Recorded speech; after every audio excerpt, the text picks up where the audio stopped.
Bonjour, Nabino News, Zolandanga, Stéphanie La Rose, Awana La Rocho. Bienvenue encore dans La Rocho, les belles dames, Ozalinda Kunayo, bienvenue. Le long naï a pour ce nabino likam o etali poso ya ba bébé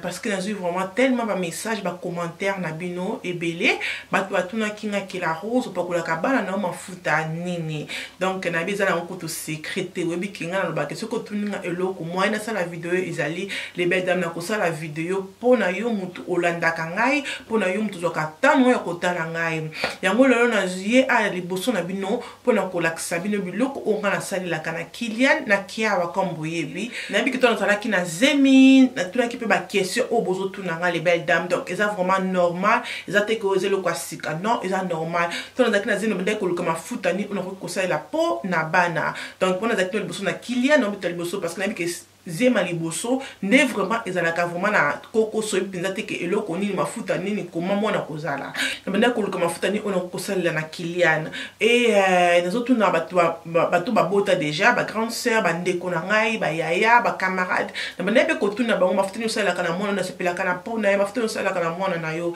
et grande sœur na ngai setinga ke kobela ka mutute luka ka mafuta ozali ya simple ozake ekosimba mwana na yo mais na yo ka ki vraiment na mtena ba vérité na yo maté M ça va de Paris et na singa ki M soit Kylian abotamité na singa ki M na mona ki batiliza kama mafuta oyo mafuta o mingi na mona ngo trop ezali mafuta Nutella donc na bi ki oboza kana Paris boyebi mafuta o na France donc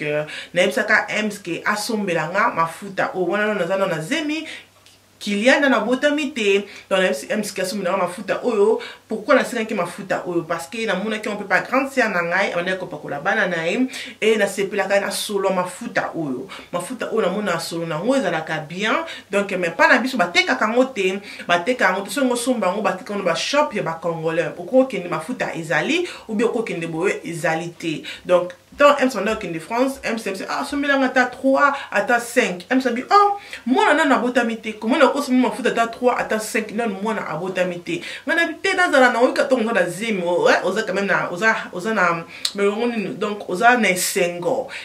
ki ya na osa ba shopping na mwana na ngai donc esengo na comme na zaki na biki non M somela ngata 3 ata 5 parce que na beso mukolo ki de parité na za na déjà na ndaku e ko sala nga bien M salobi non moi le quoi na botamité to ebi posa mona te na osoma kaka moko et ce que to moniki e simbi mwana na biso Kylian ne to osala dini to osomba ngo ebele ezaki vraiment idée bien M ça ça na silika ki les belles dames oui na silika ki mebo tunanga nini ezaki idée ya bien asala ki asomba ki moko asomelinga na ba biberon oyo ezaka na France ezaka ba biberon ya glace donc ya vert asomeli na biberon à vert ayela kingango mais pourquoi somika moko no faut mona bota maputé ba posonai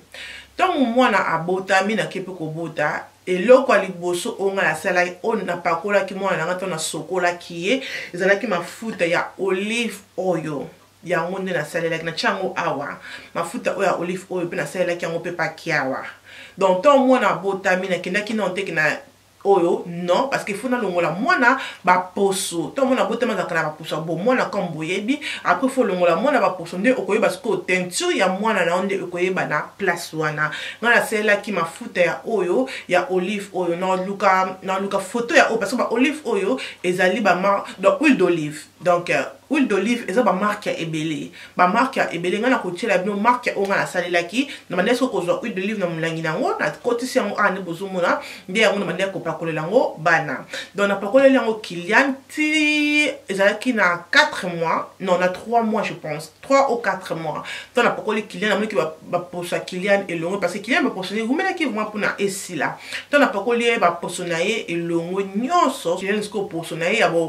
ya bo moto donc poso o nzamba atiki azana na mokili ebimi et na moni que oui na ko changer Kylian sko mafuta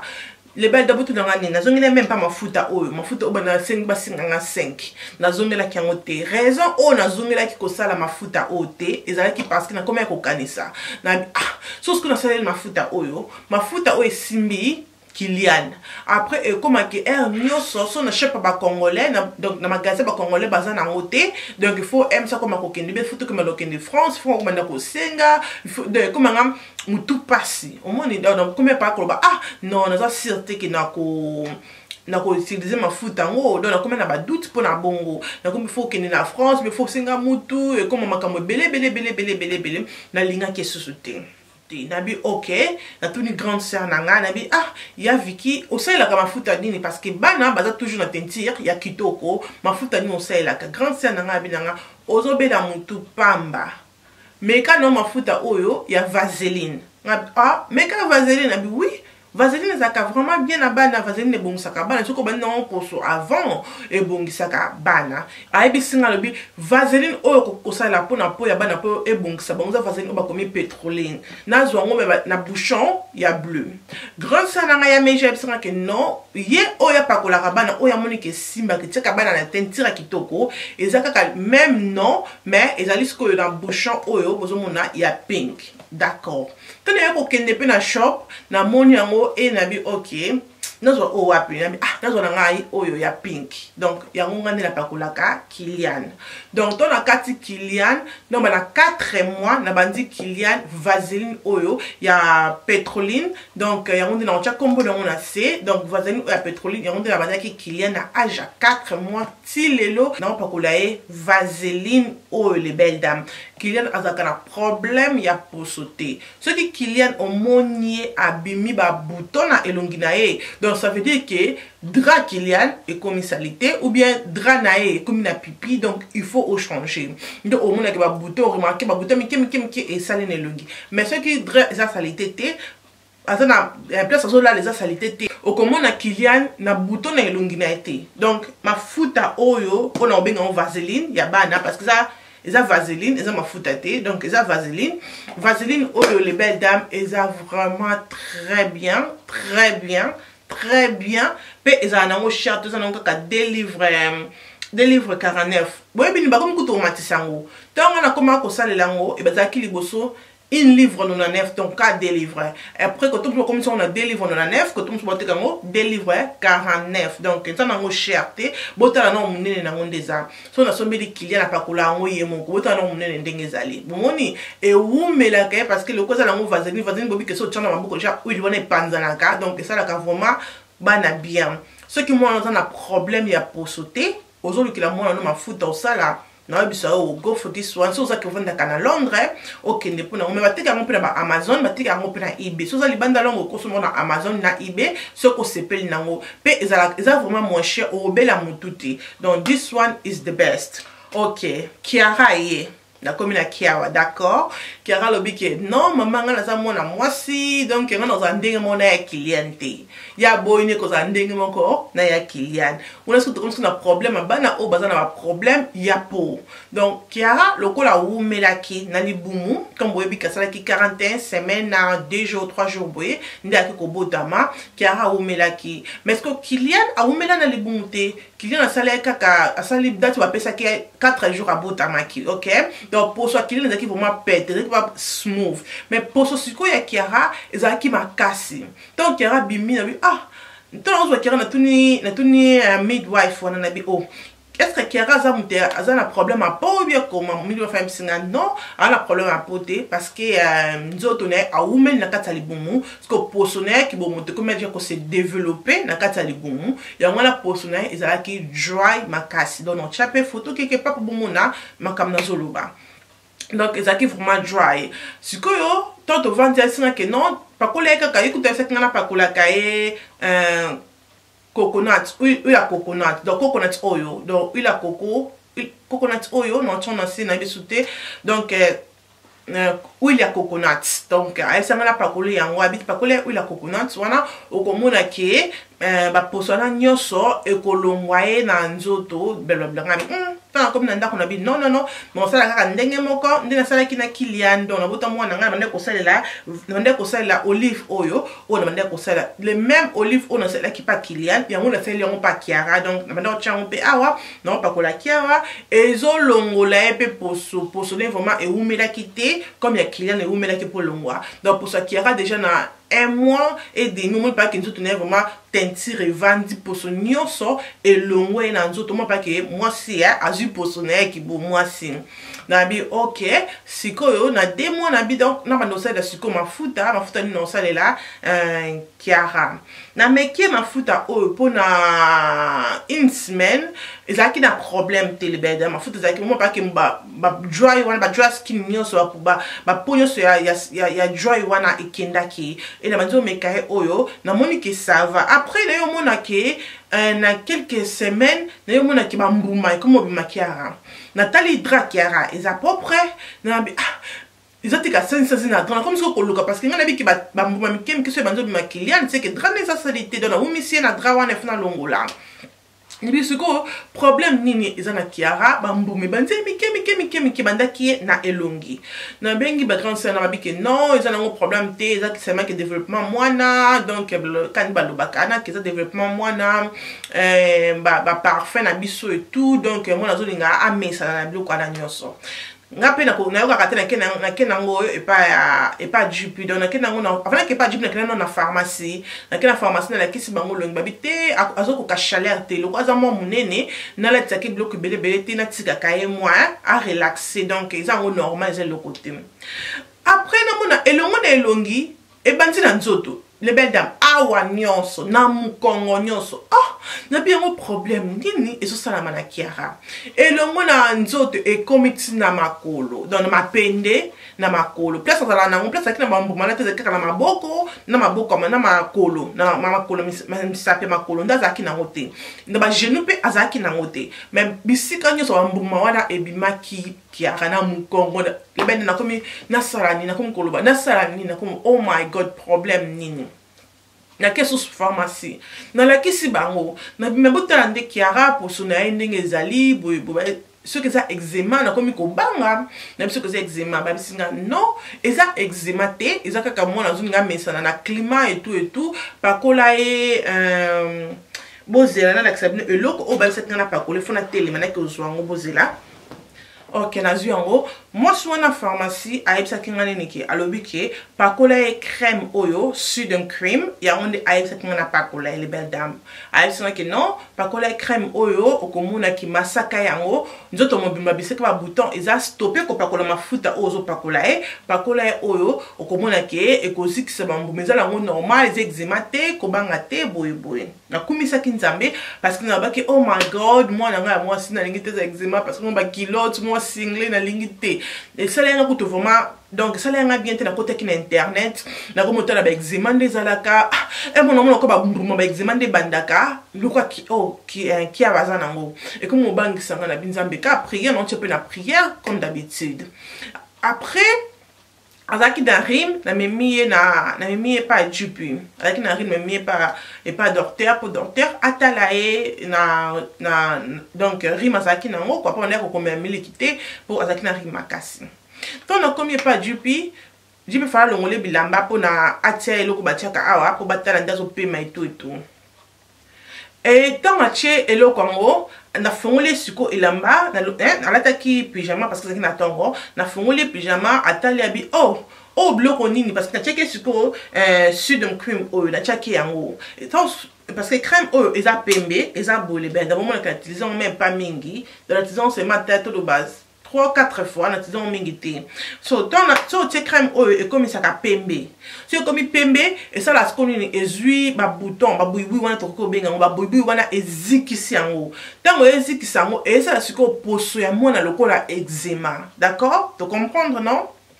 D'accord. Donc, tout ce qu'il y a fait, on lit ce qu'on va bouton, on a zaki moi la moisi, azaki du pire moi la moisi, docteur en zaki moi la moisi, azaki mutu mundupe. Après, aïe bisinga que oh, moi la nota na eczéma. On a dit oh, c'est vrai, un eczéma. Habillé, n'a pas pas collier crème ou habillé, n'a pas crème en ozoloba, c'est d'un crème habillé, n'a pas collier en mais batu nyonso ba grande sœur nanga batu so la sama bike eza eczéma te ye mutalo so sekina ke eza eczéma même na la pharmacie ba ke eczéma te elle sent que oui eza eczéma ba mdele boye bango te parce que biso bana batu mwindu eczéma banda biso boye après au mona ke boye bango na âge n'est pas inannée donc eza eczéma na komelo crème oyo il faut bandako chaye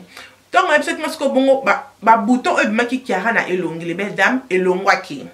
et comme ka Kiara na nzoto na elongi et silaki et comme Kiara na nzoto ngana bi naza tsiko ba doute na bi non parce que ba tu so ba pisanga ke eczema tabi non trust me donc ngana za docteur na yo biso comme ba kiso docteur abi ko za malade wana okoboya donc ngana boya ki ngomela nzime comme ba kaka ke da trust him apesi ngabina okomela yo kisi ou bon déjà ko attaquer eczema oyo après so ki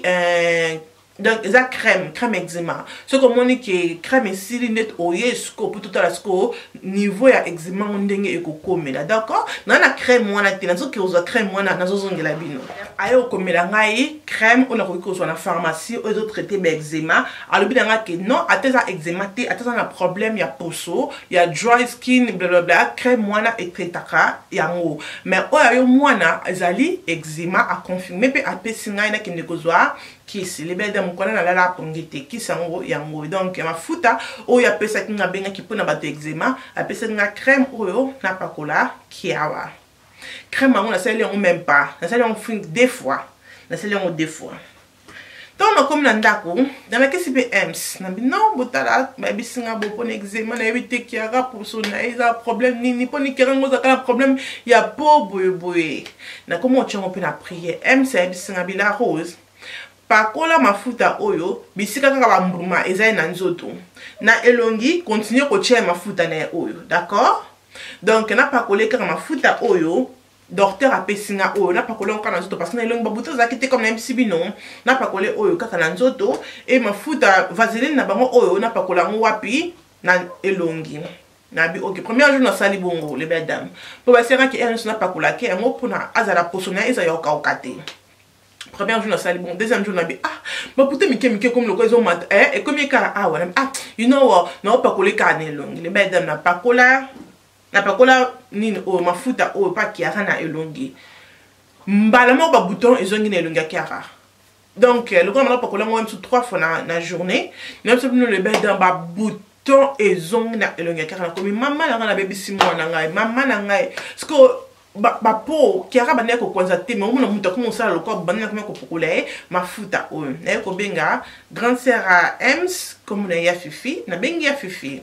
na bi OK ya fifi na problème na qui n'est pas dit puis nous expliquer bino boye ba bi eczéma to ay ko mona Kiara atali abi oyo eczéma te na bi mi bato sto bazo yebisanga ngo mais ezo sila te pour la non eczéma te kata ko sala mafuta o parce que mafuta o yango zungisi ba bouton na elonge baby sesko po donc ko sala ngo le susute ba docteur bazalaka bongo za eczéma te ngapi mwana ngai sala ki ezaki eczéma te somo mafuta o ya Dexeril c'est la Dexeril parce que ayebisanga parce que Kiara le cas omena libumu a un problème ya popo na eza dry po na ya wana ezo sala ba bouton donc ça so ki moto bouton faut bima donc buibui na ko be faut bima na nzoto eza eczéma te kata ko sala mafuta na ko sala ngo sute les belles dames na ko somba après na sommes ko Dexeril te maman beba sominga Dexeril atindeli ngo pa Ems maman ba Ems asemi Dexeril atindeli ngo pa parce que mon nga vamina zake na kina souci ya poso aka sominga Dexeril atindeli nga pa Ems na Dexeril ayela Dexeril la munene donc boyebi Dexeril dans la sabino oze muki na ngope mais munene nango donc donc ay nango na banzo meka Kiara na pakoli Kiara non c'est là que ernios le quoi donc on s'attend on peut ko la Kiara ta 4 fois na journée parce que Kiara pour sonner ça dry ça vraiment pour sonner encore sec donc ce côté qui bon au moins que ça les locaux là na ko bon comme ma palata ça la locaux et celle ba pim le ko ba bouton non ça la venir qui to ça ko ma palata na ko copier cet exemple à bongo ce côté là vraiment pas coller non c'est 4 fois dans la journée non pas coller qui en les belles dames après 3 jours d'Dexeril et si les ba bouton nyoso e makina elongi ba ozaki na nyoso na comme ko kauka. Après 3 jours, les mesdames, I was so happy. Dans laquelle vraiment, on a dit, thank you. Nani docteur, on a un bébé, ça va m'affoutaner. Oh, m'affoutaner, ça va me bénir. Ça, elle est en côté de les belles dames. Le docteur, on a un bébé, ça va m'affoutaner. Oh, ça va m'affoutaner. Mais au moins, on a un baby dans ce thank you. Après, tout le monde de France, car à France, na kena pour la somba Dexeril, na kena formation pour la somba Dexeril, na kena Kiara, na la si moi souvent on a dit que non, moi on n'a pas pour la Dexeril parce que pour sonae, ils a pour seulement moko vraiment ya dry eza poso moko ya problème nyonso abi zana tala poso na ina tomboli pe elamba zaki mike zaki vraiment mingi zaki liboso te abi nanga ke non eza eczéma te abi o eza eczéma te azaka po moko dry donc po na eza vraiment trop sec ya mwana ezo sala bongo Dexeril eza bien mais ako ebisama eloko ona pakolaka kiara ebisanga pakolaka lipika AP plus donc ya ngondi na koma ko pakola kiara apesinga oyo ezaki na prix ya 18,99 apesinga na ma savon na peka kala combo moko ya lipika AP plus donc savon na ngoza sa debena savon te no telemi souté donc savon na peka eza peka combo moko o eza mafuta donc abisinga ke ngana bi siko na bi différence entre Dexeril na oyo différence c'est nini parce que abi non parce que le cola kiara pona ye eza trop sensible hein? Donc à tout linga siko non abisinga OK ozo ça la Dexeril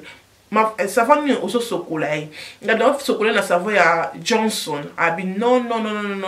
pour na vraiment trop sensible ko sokolai na savon na te Baby Johnson yes abi non ko sokolai sur na savon na te nde ako pesa nga lipi abi o ba sala ngo vraiment pour na ba polo kola kiara na ki ko somba ngo comme na bi 18,99 na savon na ngo ki 16,99 comme ça nde na ki ko somba ngo les belles dames na zongi pe na ndako na ko pakola ngo kiara ba comme na bi ki ba bouton de l'eau za ki déjà tellement na nzoto za ki mukie et na abisinga ke savon ya oyo na sukola ngo pe na sa lo kwa shampoing na suki donc shampoing na sa la sous shampoing na mto kiara te banda na France na ko mosele no ka oyo na sukola ngo na suki pe na sa la ngo na nzoto après ton on sait ça na pakoli yango na pakoli pe na poko donc mafuta na pakoli na poko mako sokoli kaka mbala moko d'accord les belles dames nzoto kiara e bongi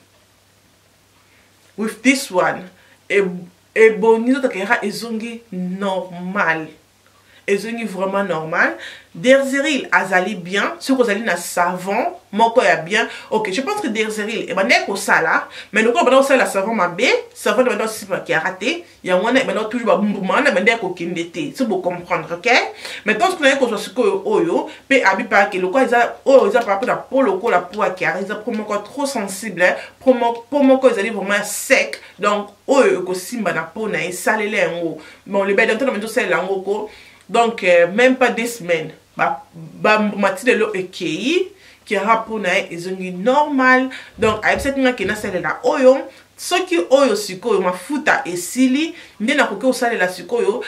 lipika aplisté donc ça kaka lipika ya savon ya pamba parce que ça des lipika ya AP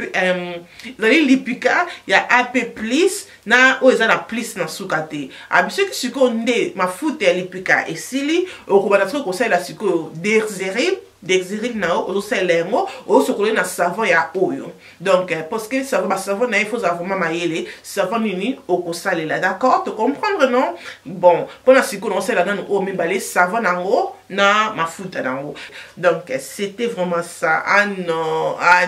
dans le biming ben il fallait seulement dans le bas il fallait se mettre le bas pour comprendre pour dire que non parce que explication boyo tout non donc il y a pas que d'abord on est bandeli pour te comprendre donc ça veut dire que Kiara apakola azopakola na mafuta na biso oyo yango na azopakola et Kylian apakola ka mafuta o donc maintenant to asana mafuta na Kylian a problème à posoter mais mutu asana problème à poso aux ezali comme na lobby ezali Kiara a problème à poso merci na bino nyonso banda ki na ngane bande pe comme na ngana suka ko